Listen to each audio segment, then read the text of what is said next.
Welcome to Voodoo Whiskey Gaming, and this is my late review of Detroit Become Human. I played it on the PS4 because that's what it's on. So Detroit is another game by Quantic Dream. It is very story driven, which is their thing because they make interactive narratives. So the story of the game is you play as 3 separate androids, and each one of them has their own thing going on in Detroit at the time. Kara is in a house with a family. Marcus is going through some really crazy, interesting shit with his owner. And then you have Connor, who is basically investigating deviants. Deviants are androids that are basically becoming sentient. And all of the game revolves around androids becoming sentient in this world and what that could mean.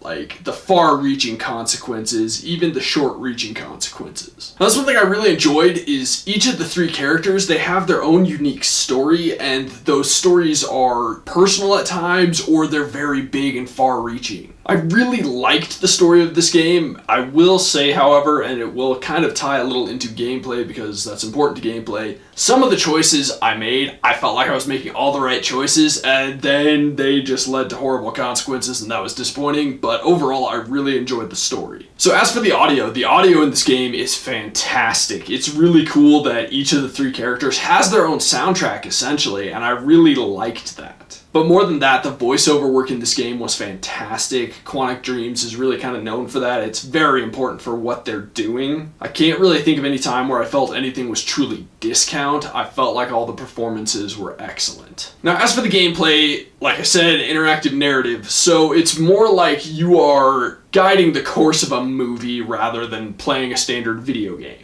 That being said, I do feel like Detroit Become Human had a lot more interactivity than some other Quantic Dream games. I also really liked that you may not know where your decision will lead. You really don't always have a clue. That became very apparent to me. I ended a character's storyline, basically, but I thought I was making all the decisions. All the decisions I made were right by me, you know? Since you're playing as an android, it's pretty cool that they give you an ability to basically process things around you in a different way since you're a computer, not a human. But what was cool about that was that each of the 3 characters used that ability differently. As for the controls, I liked the controls in Detroit Become Human more than I think I have in any Quantic Dream game. Specifically because you had a lot more control over your camera, and that was important. I've always felt that was a bit of a problem with the previous games, but since you had real control over the camera now, it helps so much. It is so useful when you're exploring to really be able to just look around. That being said, I didn't have any problems with the controls. I think they worked very well for the game. I guess there were a few times where you had to hold down multiple buttons or whatever in order to do certain actions, and sometimes that was a little uncomfortable and weird, but it was never anything ruinous. Lastly, the graphics. I was really blown away by the graphics. I mean, not super surprising coming from Quantic Dreams, or Quantic Dream, I mean. They do such a good job graphically. It helps that they have the performer there and doing the actual actions and all that, but that doesn't change the part where it just looked